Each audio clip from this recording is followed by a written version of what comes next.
thrives when he has a mid carry who he can just play through, buff up. I mean, this is something Liquid played with going back to that TI, right? The Lifestealer Infest on the mid-game Pango. I mean, this is a setup that they really like to play through their mid laners for, and that's where the hero excels. I do like Lifestealer in that role. But I think the pick makes sense in that regard. But a lot comes down to the lane. Like, this Veno Lifestealer lane needs to win versus the Bat Visage. And this is the start you want. Can you get the deny? Cannot. Pretty much guaranteed that somebody's going to be dying once you get Galed like this on the bounty runes. And sure enough, Liquid secure themselves the opening first blood of the game. Does go to Veno. Maybe not what Liquid wanted there. They wanted it on one of the cores. This top lane is just, it's a bloodbath of a lane. Because Veno Lifestealer want to all in the Visage level 1, and at the same time, the Visage Batrider are incredibly deadly in the trade with Soul Assumption. So I don't think you can all in them here. I feel like this lane is just going to be screwed for Liquid over time. Even with the first blood helping, I don't think Mickey is going to have fun up here. No. I really don't think he is. I think Veno sucks versus double range lanes, and I think he really sucks versus the Visage lane when you can't trade. And yeah, I don't know if this lane is playable as long as 33 has mana. I was literally just about to say the Lifestealer is going to be low all the time, so you're going to get constant thirst stacks for Lifestealer, but it turns out the thirst actually helps him win that lane by having vision of the Lifestealer in the trees. So if the top lane wins for Tundra, they're going to win the other side lane from the thirst benefit as well. That's why this lane is ultra important for them to go their way.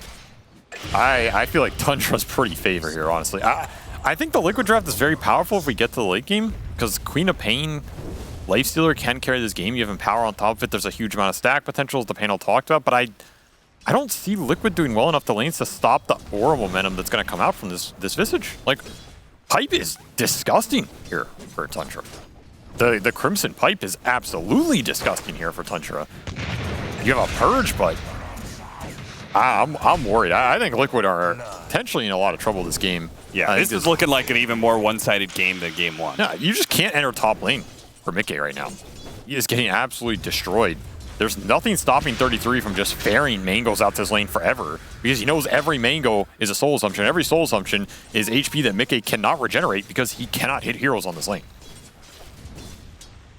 This is going to be a struggle of an early game for Liquid. They're going to have to push through it. Again, I point towards Nisha. Queen of Pain is going to have to make some rotations and gain some momentum back to push them into that mid game where the stacking and the efficiency between the Shadow Team and the Mag can go to work. Am I crazy, or the Lifestealer matchup here? I don't know. I just look at it and I feel like he's just getting kited a lot. There's some fairly mobile heroes, or maybe some heroes that just, like Visage isn't mobile, but he won't necessarily care if Lifestealer's going on him because he could just stone for him, you know? Yeah, I mean, I go back to, like, what is Lifestealer's job in this game? I don't know if his job is necessarily to just go in and kill heroes. It's like the Sven one. Like, maybe he'll kill one hero in the fight, but his job is to keep the Quap alive. And the Quap is the big damage here. He does have Empower. Mag Lifestealer can be really obnoxious if you get Infest Bombs going and stuff like that. It's just the early game is going to be a struggle. I never want to play Lifestealer into a non-melee offlaner. I feel like it is always a bad time. Yeah. But they're doing okay. They get the lane in, they get the 3-minute Lotus. That's pretty nice. And of course, Nisha's winning mid while this side lane action is happening, which is the biggest thing for Liquid. They want the Queen of Pain on top. They want the Queen of Pain in a position where you can dominate the runes, maybe make rotation with the ult. At least shut Malring down, because what happened last game with 16-0 was... that cannot happen again. Yeah, seriously. So putting an emphasis on shutting down the stand-in mid laner. But Tundra still heavily succeeding in the side lanes and are likely going to continue to do so. I mean, the other thing that makes the Liquid lineup slow is the lack of stun, so there's always TP out potential. I mean, I ask you, Cap, what is the best spell in Dota 2? Black Hole. No. Friendship. But what is the next best spell in Dota 2? Dedication? Teleport Scroll. Oh. Love? Dedication? Yeah, friendship. What is this, a wedding vow? Friendship, dedication, and love. FDL. I don't want to be reminded of that. You know, there's a player in this series who's actually part of FDL. KUI. That was his old school. Yeah. He probably doesn't want to be reminded of that either. was all his friends. All right, well, we got level 3 Veno, so even if it is non-melee matchups, Veno can still be kind of annoying, so maybe he'll be able to create a little bit more space for Lifestealer to be able to bounce back. As you can see, Skeeter is totally free farming. Every single time they've gone onto him, he's been full HP when they do so, and they're unlikely to kill him, and so he just goes back to full HP off of healing. He's getting thirst boosted off top, and Shadow Demon Mag is not an aggressive lane. Shadow Demon Mag is a lane. Maybe you get a cheeky kill off like level 2 Shadow Poison, but you're not winning the trades. They're getting gone on bottom again. Just setting it up too easy for Sox on these double dunks. They're going to go for the kill on the Sox to try and trade out here, but Zai won't be able to commit. In fact, he needs to use the Skewer to get away from Skeeter, and Skeeter might be able to just commit here with a Blood Right. It lands on him, and Zai is dead. Skeeter gets the double. Boy. This early game. Died in neutrals. What was happening? He suicided. So that was intentional? Yeah, you're getting nothing off that. Gale lands top. He can always TP here.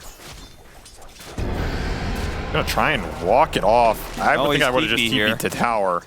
Can always TP here. Yeah, I mean. Okay. Could always. Maybe he just wants to stock up more TP scrolls to use them later. That's a very important best kill. Or second best skill in Dota. I'm telling you, yeah, it is the second best. I mean, friendship is more powerful than teleport. Nisha, you really gonna go for this? We got it. Oh, wait, did he? Yeah. Oh, he did. Pushed away, gets the blink. Nisha, Malreen's gonna run him down. He needs some help. Shield Crash doesn't actually land. Is that gonna be enough for Nisha? No, it's not. Swashbuckle finished him up. Immersion is gonna trade out his life though, dying to Insanity here. Now Boxy's gonna be slowed down. Malreen not gonna chase after him though. That was weird. He picked up the DD, but also came up with a message that it denied the DD. Wait, really? Must have been. Oh yeah. Yeah. That's why he denied it. He denied it spiritually. You know, the game said, you know what? You were close enough. We'll give you the deny for the stats, but Nisha gets the bottle, of course, because he gets the refill. Yeah. Yeah, Nisha's Nisha, so. Nisha pulling out some hacks here. Well, Nisha needed a whole lot more than just a double damage. I mean, honestly, if I were Nisha, I wouldn't be pulling out the scripts day 1. I feel like that's a little brazen. No, that's true. Like, you pull out the bottle scripts, you know, day 4 or 5 when no one's looking. I mean, at least wait for the second group stage to start. Yeah, yeah, that Skewer is only going to do more harm than good. He's going to leave the last hit to Skeeter. Very nice from Soxa. Wants to make sure his carry is happy and healthy. Destruction continues here in the early game. All 3 lanes going favorably for Tundra. Saddest part about that not denied rune mid was that Nisha used it to try and survive, so he doesn't even have it to make some move. And yeah, this is consumables well worth it for Tundra. They power up their cores, and Mikke is going to continue to struggle here because he does not deal with birds at all. And there's not a lot that deals with the birds in this game. Like, Queen of Pain is great later, but not too good in the early game. I really think 33 just has free reign in this game, and I think when 33 has free reign, that is when Tundra are at their scariest. I mean, he was already pulling off some really good plays off the vacuum in game 1 with the Darkseer. Now with a Vistage, quick execution. Boxy goes down, and Zai not only gonna watch and do nothing about it, but will not be able to get the Skewer down the hill. Malreen intercepts him and finishes him off. Tundra is getting everything. They are punishing the slowness from this Liquid lineup. The supports just aren't offering you anything here. Like, they're great later, but I feel like I keep saying that. There's a lot of things that are great later for Liquid. Are they gonna get to later? Yeah, are we going to get to post 35 minutes, or is this just going to be another 30-minute beatdown? And you also have to think about the level supports here. Liquid's supports really need levels. There's only 2 ways you get levels on supports this patch. It's the Wisdom Rune, and it's core kills. That's pretty much it. There's a third option sometimes, which is like mega stacking, but sure, it's kind of hard to pull off because if you're not getting the other 2 and then you go to the mega stacking, you a lot of times lose the mega stack because you're behind because you didn't get the other 2. Yeah. So I feel like you need one of the other 2 to get the mega stack going, and I'm not sure Liquid are going to find any of that because the kills are difficult. Wisdom Rune's already been picked up. You're sitting on level 4 between the Veno and the Shadow Demon here. 2 supports who really need ults. Like, I cannot think of 2 supports that are more reliant on their ults here to create the kill potential. So The windows are just all open here for Tundra. Okay, the skewer back. Yeah. Like the shockwave denying the blast off is always cute, but I kind of respect he's skewering, you know. It's like I'm going out on my terms. sure. Why not? You think you're gonna kill me? No, I'm gonna kill myself first. Run myself to death. Green Mile. Another power rune from Maureen here. And those are the kills that are giving Sox the XP, as he is already 6.5, so he's having another fantastic game on Techie, 0-1 and 8. 8 assists at 10-minute mark is kind of ridiculous, to be honest.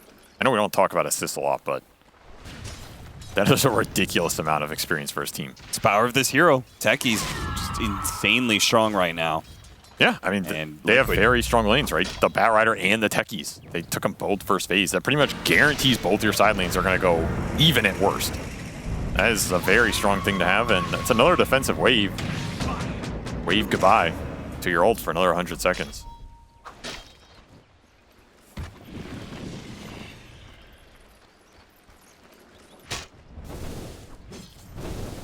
Vlad's soon to be drums for 33. So he's going to be building into those big auras. We've got Witchblade for Nisha, but he's not even done with it yet. His is rather slow for a lane that he was supposed to be very dominant in. RP going to go out. Insania going to use everything here, but it's nowhere near enough. Skeeter goes down to half health, shrugs it off pretty easily. He does get a lot of stacks put onto him, so this last one is going to do a lot of damage. Not quite enough by itself. And instead, he'll get the kill on Boxy. Okay, this is... I mean, I know I said the show. You want to finish? I said Liquid. I think they're gonna not do so hot. It's not looking great. This is worse than I expected. It's day one. It's first series. It's early morning. It's there were some strong wind conditions. Weather's not optimal. I was like, wind conditions? No, wind conditions. The wind outside is causing issues strong for wind Liquid. conditions as well, but Not for Liquid. I'm not sure what their wind condition is right now. It's support ults. That is it. You need support ults right now. Well, you're not going to get it on Boxy. Don't get experience when you're dead. And just TP out. Limited stuns. Can always make these aggressive plays and have that as your backup. Tundra don't need to escalate this game that fast either. They're just content continuing to farm up the auras because they know the aura ball here is... I don't think there's any contesting if you don't have early purge, if you don't have early fighting items from Zai. I mean, look at how far Zai is behind 33 here. He's getting doubled up. This is when auras become an even bigger problem. Because auras are as good as your other cores are. And when all of your cores are ahead, then your auras become doubly as powerful. Sure. Yeah, I could see that. Yeah. The higher your HP, the more effective your magic resistance from Pipe or Crimson Guard. Yeah, they're a win more item. Yeah. That's why they're so damn good. Not a win less item. What is a win less item? Dagon. And yeah, that's actually... You're not winning and you go Dagon, you win even less. Oh, God. Whenever I see my mid-void spirit go Dagon, yeah, we saw a lot of those. You know you lost. I mean, I kind of believe in the build, but I also don't. I don't. Yeah. Skewer, TP out on the high ground. Zai, one of the few times, well, the only time so far this game he'll survive against the Rupture. And Tundra already, like, moving. I feel like it's probably just an effect of their draft and some of their early game lineup. Once again, Sonic Wave going to be forced to use defensively. Does Tundra have this on a timer or what? They just keep on forcing this out of Nisha, and they almost still kill him. Now, it looks like Immersion is probably the one to die here, but he gets denied instead by 33. They give Liquid absolutely nothing. I don't know. I mean, that was a strong deny. You think he would have lived? He's at like 200 HP. You just chunked him down with the birds. He's like, get the hell out of here. I mean, he probably would have had to deny him. I just think it looked funny. 33's like, I'm not going to wait to see what... You usually wait a little. Sure, there wasn't any damage coming. See exactly how low he gets. I mean, the ultimate from the Veno, I think, had already ticked out entirely. I mean, it's finally an ult from the Liquid supports that... Like, that's their kill turret, right? Yeah. You just took him. It's like, I see low hero. Okay. I kill low hero.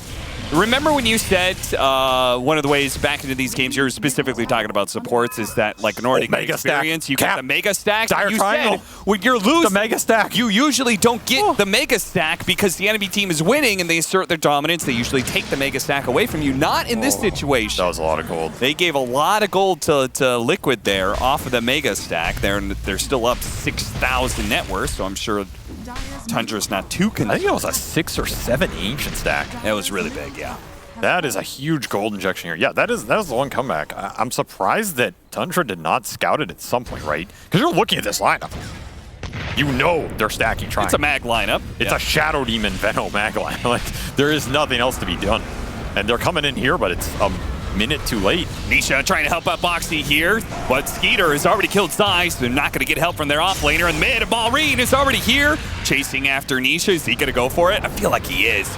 He's shown a lot of bravado in this matchup up against Nisha already, diving him underneath the tier 2 to finish him off. 6-0. He is 22-0 in this series so far for Balreen. You cannot ask for anything better as a start.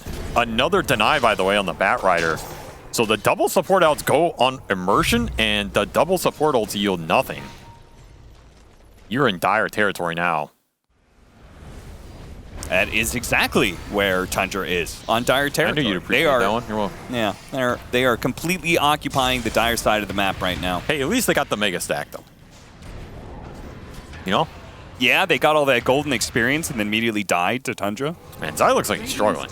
That was a stark expression. I thought that Liquid looked a little shell-shocked after game 1. There was no... I mean, that's the thing about Dota. Like, we see the tip of the iceberg, right? You don't know what the last week of scrims have been. You don't know what the last week of Dota has been, pubs-wise, right? Sometimes you're just in a funk. Yeah. Like, Liquid could have lost the last 20 games. We have no idea. They could have won their last 20 games. Yeah, and they're wondering what the hell happened, guys. Yeah. I thought we were actually kind of decent. That's why there's always a hidden story. But it's gonna be a rough first series here. Tundra continue the momentum. The auras are starting to build up for 33. Very comfortable in this hero in the progression. We're gonna need some big comeback plays from Liquid. 10k down. You do have some team fight potential here. You can use some Venom wards to give you the vision, set up the fight, come in with a big RP and a Sonic Wave.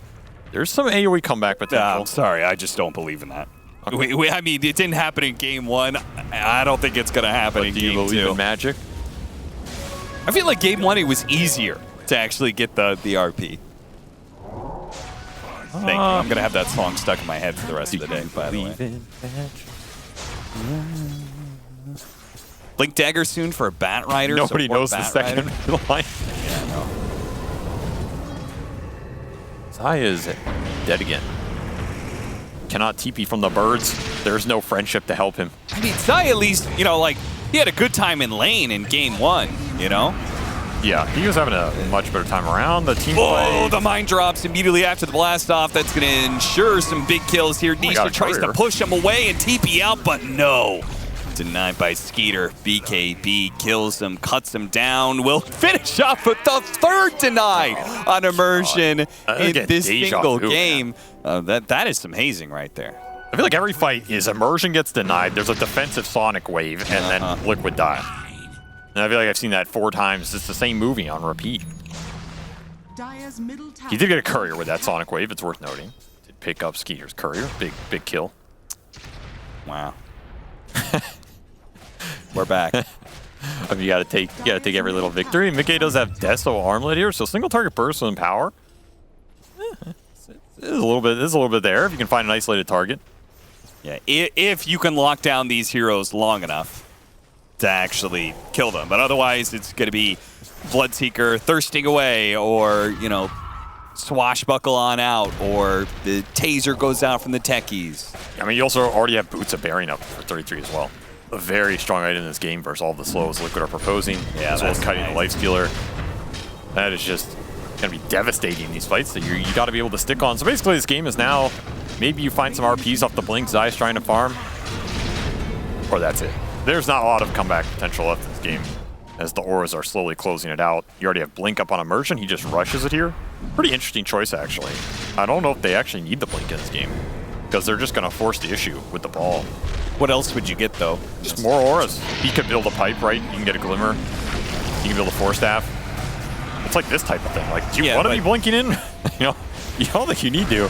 He'll pay the price. No deny there. Sania gets a little bit too close here. Does have the Glimmer Cape, but Sentry preemptively dropped down by Liquid, trying to cover Insania. The damage coming in. The Blood Right is not going to go out in time. Mickey starts getting on top of the Visage here. Turns around, goes for Malrine instead. But he's pretty high. Oh, Sonic Wave. Nisha, again, defensive just to be able to get away, get the blink out. They get a skewer back onto 33, not really caring. Stone forms underneath the tier 2 tower. Malrine still going strong, is finally going to take out here, but that's just the Aegis. Look how low everybody on Liquid is. The Bloodseeker is moving around right now, and he's got a BKB too, so he could commit if he wants. The Blood Right doing even more damage, finishes off the Shadow Demon. That's all he goes for. Honestly, yeah, Malrine's got a better idea of it. Let's go kill him, man. This guy has no fear. No reason to have fear in this game. Another ridiculous performance from him as Tundra set the plate and he is feasting on Liquid's bones. 13K at 20 minutes. And the ball is just heating up. We haven't seen Tundra group that much in this game. That's when their lineup's scariest, in my opinion. This has just all been skirmishing. So it's only going to get worse from here. Yeah.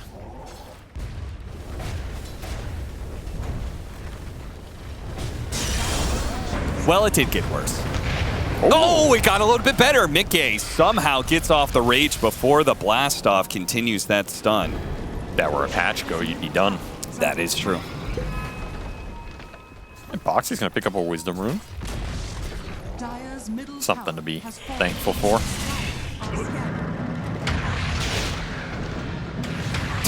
He just has a Vanguard. I mean, he did finish Blink. He bought it out. That'll give him Blink RP potential. He's gonna get something at least. Ooh, the self-cleanse. Self-cleanse, but he's still bleeding out from the rupture. A spiteful demonic purge put onto immersion before he goes down. Man, I don't think we've seen Liquid this discoordinated in a long time. No. I mean, I'm not gonna put like too much on it, I think they're a team that does get better over the course of a tournament. We don't know what factors are there, but it's not a first series that is gonna instill fear in your opponents. Whereas Tundra, they're just gonna play this tournament without any because, I mean, you have stand-ins. Like, that is the benefit of stand-ins. Nobody ever feels any pressure. And when you have stand-ins like these. Unless it's Seb, I guess. Wow. Because, at some point he's going to kick you. Nice team. I think I'll join it. 25-5, 17,000 net worth lead for Tundra. And away they go. Smoked up and just waiting for any hero to show their face a little bit too far out. I think they want more than Insania, but Insania's the only one showing. It was a bait, though. They'll get a kill for this. Immersion quickly dies. Insania's still going to fall, though. And it looks like it's still looking like a great fight. RP, never mind, underneath with the big damage. The physical and the pure combined together to blow up the carry Skeeter. He was being a little bit cautious earlier, but now this time he dives in a bit too deep. Boxy is going to die, though. 33 still going strong. If they Nisha's, he's out of mana. He's in trouble, and he's dead. I was going to say, if Liquid can heal and come back. But there is still a lot of damage in the tank.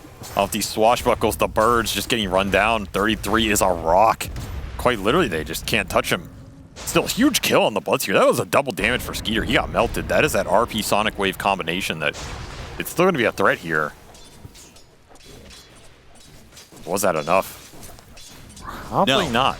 No, it wasn't. There's still 18,000 net worth up. It was a solid bait. It was. It felt like Nisha's play there where he blinked out. Felt like that was one of those desperation where you get a small comeback and you're like, guys, we need to get more off of this. The only way we win this game is if we get more, but then you just kind of inevitably go too far and kind of throw away the small bit you had going. AC for 33. So that is terrifying. Yeah, this is no Crimson Guard pipe sort of deal. He's going for a much bigger scale on this Visage. And this type of itemization is a lot better on him now because he's universal. Zero gets significantly more base damage. You get a pretty decent Grave Chill in the fight, and suddenly you're just right-clicking for a decent amount of damage. Yeah. It's not crazy. It's not like you're chunking heroes down, but it adds up over the course of a fight, especially when Visage is kind of one of these support killers. Like, I'd be pretty curious to see this hero in this meta with one of those, Ags AC builds where you're just going in, you pop up on somebody and you just shred him. Yeah. That sounds pretty scary to me. Huh? I think this hero does have some untapped potential. I think he's one of those heroes that often gets forgot about because a lot of the summons fell off. The Brood, the Lycan. I mean, the Beast. Beast is not even a summons hero now. No, he's an axe. That hero. Yeah, they gave Beast the axe, and I guess they should give axe the Beast. It's got that beast in him, though. Aghanim Scepter, Bloodseeker. That's the kind of game we're dealing with here. It's a solid axe now, honestly. We're just going to see it a lot more. This thing gives you barrier, it gives you sustain in the fights. Okay, but why are you getting it in this situation instead of more right-click? Because he has AC Visage. Okay, they're swapping roles. Visage is going to do the right-click damage, and Bloodseeker is going to do the magic damage? I feel like all Skeeter needs to do is survive. If he stays alive, they're going to win the fights. Okay. I don't think they have any damage issues right now. Their whole lineup is damage. And they're ahead by a decent margin. So Ags is one of these items that does make you really tanky with the new barrier. It's an interesting choice. I think Scotty was also pretty interesting here. I mean, Basher to win the man fight against Lifestealer was my idea. The Sonic Wave comes down. Once again, there is that reaction ability, but the Infest is not going to be enough to save him. TP out immediately. He gets away. Zai trying to make a move on the other side of the map. They showed 3 heroes at top, so he wants to get this pick off on 33. Not an easy kill to get, but if you can skewer him back, maybe could have been possible. I don't know if 33 cares, honestly. Look, it's got stone form. He is very tanky. Even those familiars ripping apart. Yeah, that's what I'm saying, man. This hero right-clicks for a lot. He's a human shredder. Or a bird shredder, I should say. Yeah, I don't know who's skewering who here, but... Well, this fight is already over. It's just a question of who's going to die in it on the side of Liquid. And it looks like it's just Boxy. The rest of Liquid keeping their distance. And 33 saying, guys, just keep going. They can't fight us.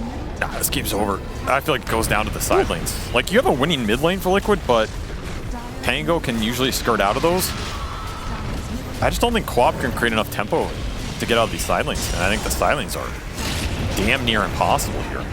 I mean, this game makes me feel very excited. GG is going to be called out pretty quickly here from Liquid. Again, another thing. I don't actually know the timer on game 1, but it felt like it was sub 30 minutes. And this one, only 27 and a half. So, but it does make me very excited for Tundra because I think they were a team that had a lot of momentum. And then it was just, okay, they're going to have stand-ins. Like all of a sudden, as you said, your expectations are dramatically lowered. But they still look very strong. Seems like they're understanding. I mean, are they lowered?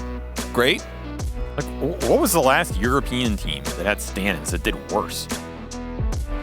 Like every time a European team gets stand-ins, they do better. Actually, more than why even have a roster?